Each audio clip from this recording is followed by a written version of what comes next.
Hey everybody, and welcome to Let's Look at, sorry, I don't know the name of my own series after like 4 years. Welcome to Let's Look at 20XX. As you might expect from the title of the game, this is a Mega Man-inspired action platformer. In particular, it's really inspired by the Mega Man X franchise of games. The art style is more along the lines of like a 16-bit or even like early 32-bit Mega Man game. Admittedly, out of the X series, I've only played Mega Man X1, and I've rented X2 when I was like 8 years old or 12 years old. But I played Mega Man X multiple times. We've done it on the show. It's a game that I consider among my favorites of all time. This has a few other hooks in it, though. It's replayable, not just, on the strength of its own, platforming and mechanics and stuff like that, but because of the fact that every run is different. It's a roguelite-ish action platformer, if you will. You know how Rogue Legacy was basically like a Castlevania game with roguelike-ish elements? This is Mega Man X with roguelike-ish elements. And it also has online co-op, which is not only compelling on paper, but despite this being in early access, actually works. Nick and I just tested it on the show like an hour ago, played for an hour. Had a it took a little while to wrap our head around the interface and how to get in the game, but once we got in, we played pretty much flawlessly for like 45 minutes, 55 minutes, something like that. So if you're looking for something like that, that's a really compelling reason to pick this up. Now, we're going to get started here. I want to say right off the bat, before we get too far into the game, it might actually be a little quiet as well. So let me turn out of this way, and I will raise the volume a little bit, because the music is definitely a strength of the game. But I want to start off by talking about several negatives regarding the game. Maybe that volume is a little better. I know it won't seem like much, but maybe when we get into game it will. Honestly, that might be a little bit too loud, but we can deal with it. I want to start out by talking about several negatives. The first one would definitely be that, in terms of like the actual platforming mechanics and the physics and the controls and stuff like that, it feels not as tight as Mega Man X, or at least, it's hard to divorce that from nostalgia, basically, where I'm just like, Mega Man X controls the best because that's what I grew up playing. But I will say there's an element of that. Like, it doesn't quite control as well. I think the gunplay is not quite as interesting, and the power-ups that you get are not as meaningful. However, that being said, the big trade-off that you're going to get here, at least, keep in mind this is early access, so all this might change. The big trade-off that you're going to get here is that the level design is not quite as inventive, not quite as tight, and not quite as deep, which came out a little bit dirtier than I meant it to be phrased. Just want to make sure I didn't have any extra difficulty things turned on. But the trade-off is that this is a roguelite. So you are getting extra replayability because there's variety that comes in every time. It's the same as Isaac, In Isaac, not every run is a winner, absolutely. Let's just get started with the run here. No, I want to spend my nuts. Okay, so this will allow us to unlock new power-ups that we can get in the future. There's a little bit of a permanent unlock type thing going on here. Grants 10 nuts. Enemies drop more energy. Extra health becomes energy and vice versa. That seems like a good thing to get. And we'll get that as well, and we don't have enough soul nuts to get the other one. But anyway, we'll just get started here. So I wanted to get that negative stuff out of the way here so that it's not distracting and I can actually talk about the more positive stuff about the game. And I do think that this game, especially considering it's in early access and is functional and is good, I think it's easy to recommend, actually, especially if you have somebody that you want to play co-op with. The other thing that's going to get some people is the art style. I've seen some people say that it looks great, and I've seen some people say that it looks like kind of a shoddy attempt to, ape the Mega Man style, if you will. What I will say about it, really, is that it wears its influences on its sleeve. Like, this is obviously a game that's so heavily inspired by Mega Man. It's not like, oh, geez, what have I done? It's not like it's trying to hide that. Now, I should just let myself die here. Not die, but if you fall down, you only take one hit. You don't actually pass away. There we go, we managed to make it in here. And if I could trade my nuts for a little bit of extra HP, that would be good. What I will say about the game is that the actual, sprites, I know they're not sprites, maybe necessarily, but the actual, player models and enemy models and gun models and stuff like that, it's not my style for how they look, but they're animated beautifully, very fluidly, and, the idle animation walk cycle and stuff like that. It's not like it's a two-frame animation. Oh, that was very dangerous. It's not like it's a two-frame animation or anything like that. They are definitely, lovingly crafted, let's put it that way. Is it 60 FPS? I have no idea. Now, the levels, despite me saying that they're, not quite as tight as something in Mega Man X, that's not really intended to be an insult. Mega Man X is one of the, as far as I'm concerned, is one of the best designed games of all time, and executed as well. This game actually has some pretty cool, pseudo gimmicks going on at the same time. Like the portal gimmick, you'll see a lot. What is this? Max energy plus 5, also full energy. We use energy to use our special abilities. It's basically like a universal form of ammo. I think I'm gonna get hit and possibly die. Next time I get hit, I will be one hit away from death, so we're pretty close. I'm really hoping to pick up some HP soon. Yeah, and there's also that, you saw that crosshair closing in on me. That crosshair closing in is another mechanic that is unique to this particular level archetype. There's several level archetypes. You know, this is like our ice level. There's also like a sky level and, you know, a fire level and et cetera, et cetera. And those levels, like, elements of them are kind of modular, and they get pieced together to create an actual level here. So we're fighting a boss. I'm not very good against this boss. I expect that he will probably kill me. Obviously, it's a little easier to not die and to actually kill the boss yourself if you're smart enough to actually shoot your gun, which I've been having some trouble with and I've died. I should not have died that early. That's completely my fault. We'll just return to the Ark, but without even spending our nuts, we'll just start up another run here because I'm disappointed with myself for that first one, and we'll see how this goes. So we're on the same level this time, which is kind of one of the things that I would raise as a little bit of a negative for the game, is that you tend to see some of the same archetypes and some of the same levels pretty frequently. This should not be a photo, you know, exact replication of the level we just played, but we'll probably see some elements of it that are recycled. And right here from the start, obviously, this is like exactly the same. Maybe it is the same if you restart super quickly, but I don't think that should be the case. But certainly that is what we are seeing right now, even down to the placement of the actual levels. So that's good. That, I mean, it's not good for the sales of the game or selling the game here, I guess, but it is good for realism's purposes. It's the first time I've ever seen this happen. It's also the first time I've ever died on the first level and then continued on without spending my nuts. Enables mid-air dashing. Yeah, as far as your abilities go, I want to kill some bosses so that you'll actually see the abilities that we can get. But mid-air dashing is a big one. We also have like Megaman X style dashing with our boots. Like we have the dash boots that basically you get from like the Chill Penguin level that allow you to dash in, dash on the ground, execute dash jumps, and also, oh my lord, this penguin almost got me. And also dash up walls. That's not a Chill Penguin ability. You start with that one, but or an ability from the Chill Penguin level, I should say. I apologize, it's kind of hard to talk and play a game that requires some execution like this, especially when there's very limited level memorization that comes into it. Let's beat this boss. We came in here with a lot more HP. The first boss is intended to be very easy, and what's interesting is that the bosses they kind of work in almost like a Bosses Forever style. If you remember, I covered that game probably like, I guess it was 3 years ago, we're going on 3 years ago that I covered Bosses Forever. It was like a free-to-play, or just a free game, it was like a flash game, where bosses basically pulled from several archetypes, but they got harder as the game went on. That's pretty much this. Like, bosses have similar patterns, but they get more and more difficult as the game goes on. But you can still fight that penguin. Sorry, that was really loud. You can still fight that penguin in like, you know, 4 or 5 levels, but he's just going to be much harder. So every time you finish a level, you get 2 of these upgrades. Enemies drop more nuts. Nuts is a currency we use to upgrade ourselves and help in the future. And then purchase things like after we die. Actually, I'm going to lower the volume just a little bit again. That's my bad. That's not the game's bad. I'm anal about this kind of stuff. So we'll take it down like that. That feels much more comfortable. And then you get to pick up 1 of 3 items. You can only choose 1. Grants 10 nuts, max energy +4, or Splinter Frost, launch a jagged ice shard that fans out on contact. We're going to take that, and that is going to become our secondary ability, so you can see it over on the left side of the screen there. So we have our main Mega Buster ability, which does have a charge, and then we have our Splinter Frost ability. And if you're looking at the other stuff in the HUD, health is on the top, energy is at the bottom. Now we're on Jungle Station, and this is level 2 here, and this is the Vacuum Lab, so I want to show off a different archetype. Again, I will add as a negative here, it's something about the way that the sprites look. And I know they're not sprites, I'm not trying to be Mr. I know how games work. I'm just trying to convey my thoughts in an efficient fashion here. You know what game it reminds me of? And it just hit me now. It reminds me a lot of the way that Dust: An Elysian Tale looks. A lot of people absolutely love the way Dust: An Elysian Tale looks. It came out a couple of years ago, and for whatever reason, it just didn't quite... that was 3 years ago itself, but anyway, it just never grabbed me, really. Dust, that is. I always was just like, I get the inspirations, but it's not really my style. And that's really what this game evokes for me a lot of the time.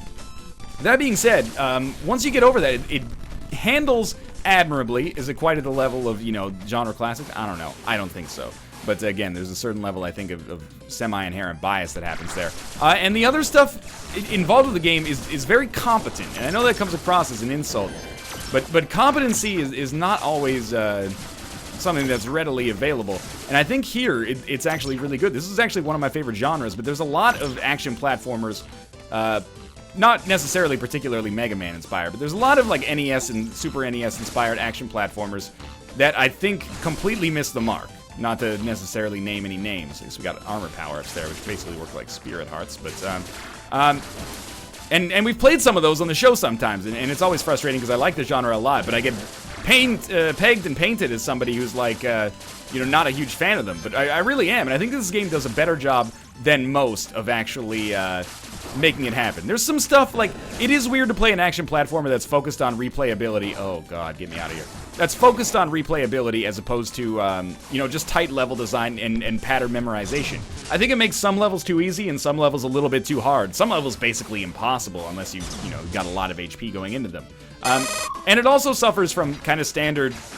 Oh god, I'm on the ceiling. It also suffers from standard roguelike, or roguelite if you prefer. Some people are anal about that kind of thing. It also suffers from that, like, feast and famine principle, or feast or famine principle, I should say. Some runs are basically destined to fail, and some runs are destined to succeed much more. It's definitely a situation where not all runs are created equal. This is not good for me. Also, I think there may or may not be some balancing issues in co-op. I seem to find that when Nick and I play, maybe he's just substantially better than I am. Hitbox is a little wonky here too, but maybe he's just substantially better than I am, but I seem to find that the game is a lot easier. I'm not sure if it's balanced for 2 players, but that is something that I know is, or at least I believe is early access dependent. I know that the netcode, the developer expressed a concern that it might be a little bit janky, but it actually worked fine. I'm assuming balancing is one of those things that's probably being tweaked as well. The release date proper is pegged as being sometime in early 2016. So there's definitely a little ways to go here. Not a whole lot of time, but it plays well already. I mean, this is my metric for like whether an early access game is worth playing or even worth covering. It plays well as is. That's an extra speed upgrade, and extra health becomes energy, and vice versa. That could be good for us. And we'll take another speed upgrade here as well if we can get it. Which enemy do we want to fight? Let's fight middle enemy. I don't know if we've been to the Agnes sort level.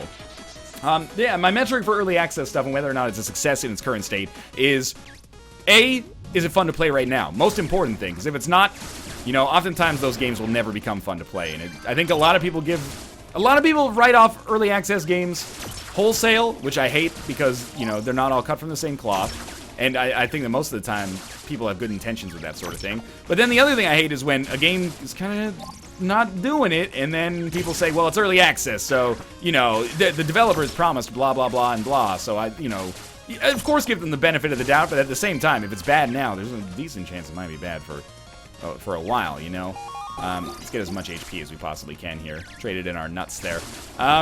But this is very playable in its current state. And does it have potential for the future? Yeah, I absolutely think so. I mean, I don't think it's missing very much. More iteration on, like, the amount of power-ups available and maybe tightening up balancing issues would work. Would be a good start, let's put it that way. And I don't even know if it should be rebalanced to be easier in single player, because, if you played a Mega Man game for 15 minutes, you'd probably be like, this is too hard, but that's part of the draw. But it's weird. I think it's kind of an enviable task, or an unenviable task, I should say. Inenviable. One of these days I'll learn how to speak English. The only language I know how to speak. But designing a game where all of your other, like, genre counterparts are based around pattern memorization, and yours is kind of gonna be, like, straddle the line of being, like, able to be improvised upon. I don't know. It strikes me as an interesting design problem. Not necessarily an insurmountable design problem, just an interesting design problem. Now, I'm feeling really good about this run, actually. I know that I continue to take the world's dumbest damage, but we have that power-up that makes it so our excess energy is converted to HP and vice versa. So it's basically like a kind of a pseudo E-tank thing going on here. These obviously, well, maybe not obviously, but these blue jets hurt us here. So we've got to be very careful. If we can just get a little extra energy, then we can get some extra HP pretty shortly.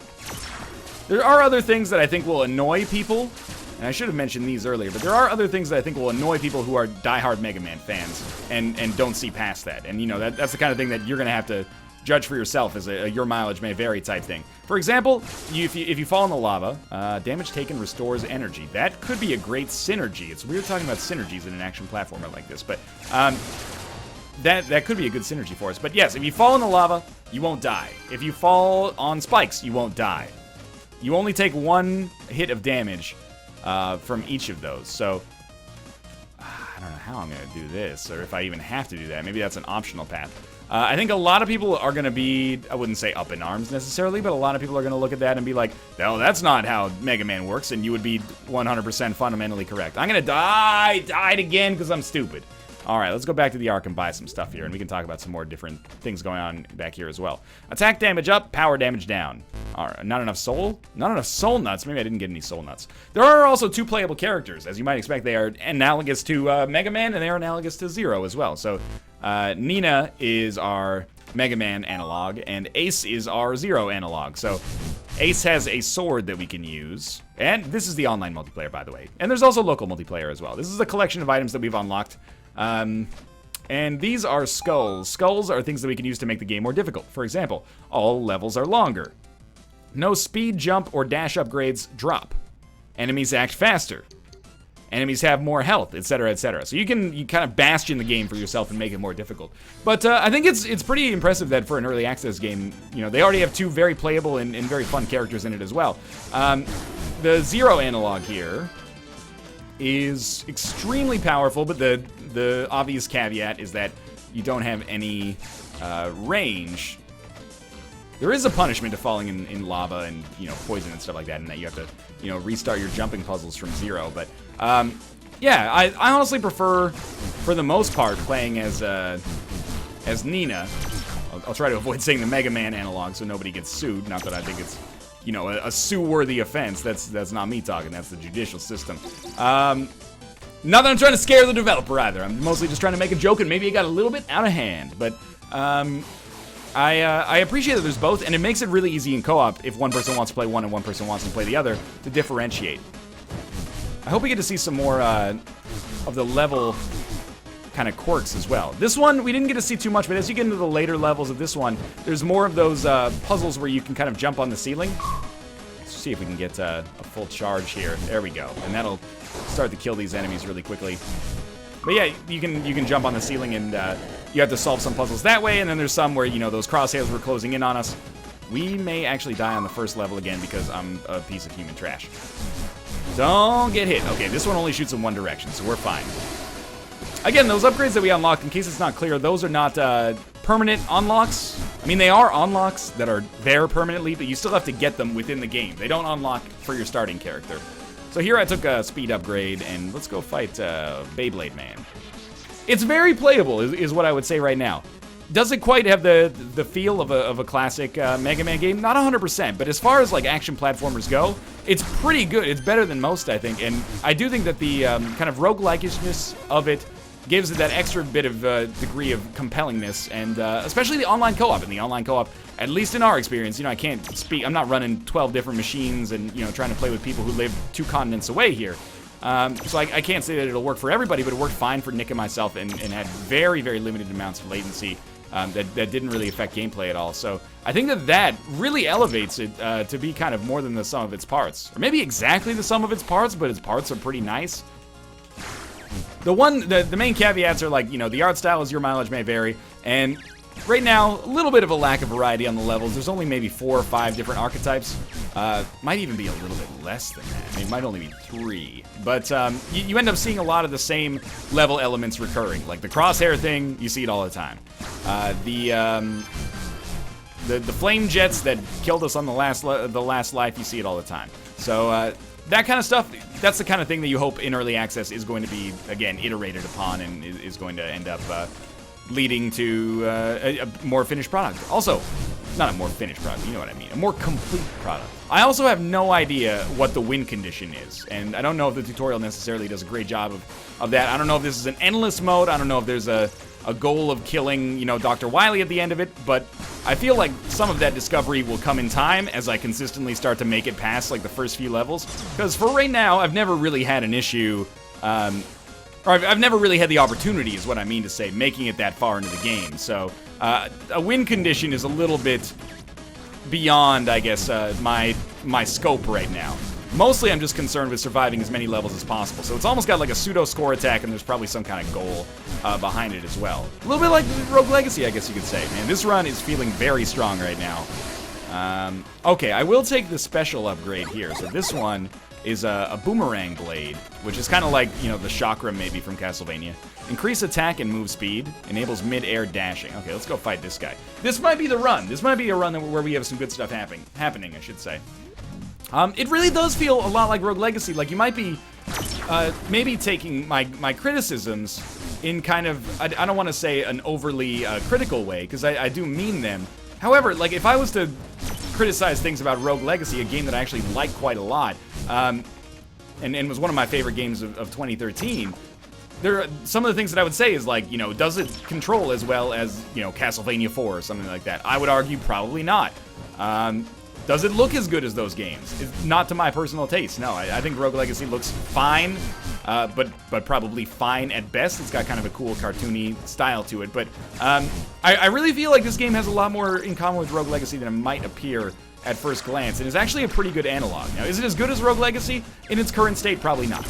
But there is still some time to go in its development. The thing that I think, not that I'm trying to influence the development of the game or anything like that, but Rogue Legacy was a little hookier in that you had that choice of starting character every single time, where you could, you know, you could start a run and have a character with certain personality and gameplay quirks. Whereas this is lacking a little bit of that, something along those lines. Not necessarily like exactly the same thing, but an analog to that, I should say, something analogous. Man, I did not expect to run into such difficulty here. You can get some HP ups, though. That is good. Pick up some armor along with it as well. Okay, be careful. That is not being careful. That is the opposite of being careful. No, don't fall in the lava. Just go. You've almost made it. I'm sure I've almost made it. Got some extra armor back. Oh! My chakram is not working out fantastically for me. There we go. Okay. I will say, I also think a lot of people are going to be a little bit turned off by the fact that you don't start with full HP on every single level. There are some situations where it's going to be borderline impossible for you to succeed. But that is how it works in Spelunky. That's how it works in Rebirth, right? Like, you only have a certain amount. Oh god, I've never fought this boss this late. Normally he's just like a pretty easy, like, single gun. Here he's got a whole bunch of different attacks. This is the one I'm most used to, and mid-air dashing actually makes this guy a lot simpler. It's cool that you actually do have those synergies that you would have in, I don't want to say like a more traditional roguelite, but I think you get what I mean. Excellent. Okay, on to the next level. I think we're going to go for like level 5 or something like that. So Vera is pretty good. It's a minigun. But I'm going to take basic attacks, deal more damage, because I already have the chakram. You can have multiples, but I don't know how to switch between them, actually, which is my own fault, but I'll own up to it. Let's fight this Batman up here. This is probably the best run I've ever had. I don't think we've been to Sky Temple either, so this might be a good opportunity for us to see that. Level 4. Okay, not level 5. Not quite yet, but still, I'm impressed. I think this might end up being pretty much indisputably our best run ever. Other strengths, I haven't mentioned it, but the music is really good. I'm kind of torn on how I'm coming across with 20XX. Sometimes I'm coming across, you know, more negatively than I mean. And then some of the time I'm like, now I'm coming across way more positively than I mean. I should point out, I don't think this is necessarily a must-buy in its current state for absolutely everybody. But I do think it's actually a compelling purchase. So, and especially let me point out that the price point is definitely right now. This is it's a $10 game on Steam. Once it comes out of early access, it'll be $15. Of course, that's something that, don't get yourself killed. That's something you have to reconcile for yourself. You know, is it worth buying the game at a $5 discount if you're the kind of person who's not into early access stuff and who would prefer to just play a finished product? You're probably, my suggestion would be wait and see, because, you know, it's not worth compromising your principles, right? However, it is very playable in its current state, and unlike a lot of games like this that come to early access, I actually think this one is a great fit. Be careful here. I actually think this one is a great fit because of the fact that it's roguelite. Oh, that was so bad that we died there. Because of the fact that it's roguelite. Imagine if a linear action platformer, story-based or not, came to early access. You'd beat it in early access and be like, okay, why would I play it now? You know, I've already gone through the story, and now I feel like I kind of played through the rough draft, and now here's the final version. I don't need to play it again. This, you know, it grows as the game gets developed. So, you know, there's no story to really, you know, spoil for yourself, at least not in the current build of the game. And I have a fondness for early access roguelites that actually are extremely playable in the current states, which, if you took a drink every time I said that over the course of this episode, you would be in the hospital, and, you know your limit, stay within it, is what I'll say. This is 20XX. It's available on Steam, $10 in its current state. I think that was a good pickup for us. Not perfect, and not quite as good as the inspirations that it's aping, but it's not quite going for exactly the same thing, and I do think that it's pretty successful in its design mission, which is basically a roguelite-ish Mega Man X. It mostly works at doing that, and online co-op is another wrinkle that gives me, you know, a little bit of extra motivation to give this a tentative thumbs up. But for now, thanks for watching. I hope you enjoyed the episode. There will be a link in the video description below to pick it up on Steam if you're interested. It'll be there. $12 Canadian, $10 American, I believe. And, of course, subscribe if you want to see more in the future. Like the video if you enjoyed it, and I will see you next time. Thanks for watching, and hope you enjoyed it.